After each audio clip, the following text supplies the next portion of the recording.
নমস্কাৰ আপোনালোকে চাবলৈ আৰম্ভ কৰিছে digital Assam information YouTube channel. So' বন্ধু-বান্ধৱীসকল, আজি আপোনালোকৰ বাবে অন্য এটা গুৰুত্বপূৰ্ণ ভিডিঅ' লৈ আহিছোঁ। বন্ধু-বান্ধৱীসকল, যদি আপোনালোকে অমৃত বিষয় আন্দোলনৰ বাবে ৰেজিষ্ট্ৰেশ্যন কৰিছিল আৰু আপোনালোকে সেই এপ্লিকেশ্যনত অমৃত বিষয় আন্দোলন এপ্লিকেশ্যনত আপোনালোকে যদি ফটো আপলোড কৰিব বিচাৰিছে কিন্তু ফটো আপলোড হোৱা নাই ছাৰ্ভাৰ প্ৰব্লেমৰ বাবে, গতিকে বন্ধু-বান্ধৱীসকল আপোনালোকৰ বাবে এটা ভাল খবৰ লৈ আহিছোঁ। কিয়নো আপোনালোকৰ যি এই ফটো আপলোডৰ ডেট আছে, লাষ্ট ডেট আছে, এক্সটেণ্ড কৰিছে অসম চৰকাৰে। গতিকে বন্ধু-বান্ধৱীসকল সবিশেষ জনাই আছোঁ কেতিয়ালৈকে এই লাষ্ট ডেট আপোনালোকৰ থাকিব, আপোনালোকে কেতিয়ালৈকে ফটো আপলোড দিব পাৰিব আৰু কেনেকুৱা ধৰণৰ ফটো আপোনালোকে আপলোড দিব পাৰিব। আপোনালোকে আজি উঠা ফটো দিব পাৰিব, আপোনালোকে কাইলৈ উঠা ফটো আপলোড দিব পাৰিব নেকি?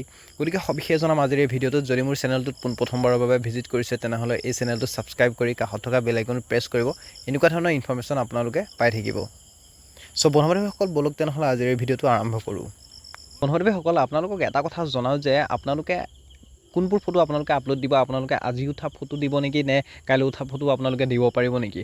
চ' বন্ধু-বান্ধৱীসকল, কথাটো এনেকুৱা ধৰণৰ, আপোনালোকক আজি যিটো সময়সীমা দিছে, সেই সময়সীমাৰ ভিতৰত আপোনালোকে গছপুলি ৰুই আপোনালোকে ফটো উঠি আপলোড দিব লাগিব বুলি উল্লেখ আছিল। কিন্তু যিহেতু ছাৰ্ভাৰ প্ৰব্লেমৰ বাবে আপোনালোকে ফটো আপলোড কৰিব পৰা নাই, গতিকে অসম চৰকাৰে এই লাষ্ট ডেট আপোনালোকৰ বঢ়াই দিছে আৰু যিটো আজি তাৰিখ আছিলে সেই তাৰিখটো আপোনালোকৰ 20 তাৰিখলৈকে দিছে। আপোনালোকক মই প্ৰমাণ সহকাৰে দেখাই আছোঁ। লগতে আপোনালোকে কাইলৈ উঠা ফটো আপোনালোকে আপলোড কৰিব নোৱাৰিব। আপোনালোকে আজি যেতিয়া আপোনালোকে ফটো উঠিছিলে সেই ফটোহে আপোনালোকে আপলোড কৰিব পাৰিব। আৰু আপোনালোকক মই সবিশেষ দেখাই আছোঁ। আপোনালোকে গুগলত চাৰ্চ কৰিব, অৰ্থাৎ মই কৰি দিছোঁ, আপোনালোকে চাব। ইয়াতে অমৃত বিষয় আন্দোলন ফটো আপলোড বুলি চাৰ্চ কৰিছোঁ। তাৰপিছত আপোনালোকৰ যিটো ইয়াতে দেখা পাইছে প্ৰথম লিংক আহিছে, চাইট আহিছে, সেইটোত আপোনালোকে ক্লিক কৰিব। ইয়াতে ক্লিক কৰাৰ পিছত আপোনালোকে ইয়াতে দেখা পাব আজি 17 ছেপ্টেম্বৰ 4টা বজালৈকে আপোনালোকৰ ফটো আপলোডৰ টাইম আছিলে। আৰু ইয়াৰ লগতে এইটো ইনফৰমেশ্যন আছে যে আপোনালোকৰ দেখা পাইছে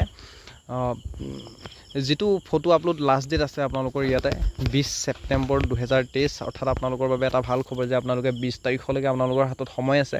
আপোনালোকে আৰামছে আপলোড দিব পাৰিব, কিয়নো বহুত মানুহে সেই আপলোড দিব বিচাৰি আছে। অৰ্থাৎ ছাৰ্ভাৰ অলপ প্ৰব্লেম আছে, সেই হেতুকে আপলোড হোৱা নাই। গতিকে আপোনালোকে অতি সোনকালে আপলোড দিব পাৰিব। গতিকে নিশ্চিন্ত থাকক, কাইলৈ বা পৰহিলৈ আপোনালোকে ধুনীয়াকৈ আপলোড দিব পাৰিব। চ' বন্ধু-বান্ধৱীসকল, আপোনালোকে এইটো ইনফৰমেশ্যন জনালোঁ। গতিকে আপোনালোকে চিন্তা কৰাৰ কোনো প্ৰয়োজন নাই আৰু আপোনালোকে ফটো আপলোড দি আপোনালোকে চাৰ্টিফিকেটখন আপোনালোকে ডাউনলোড কৰি ল'ব।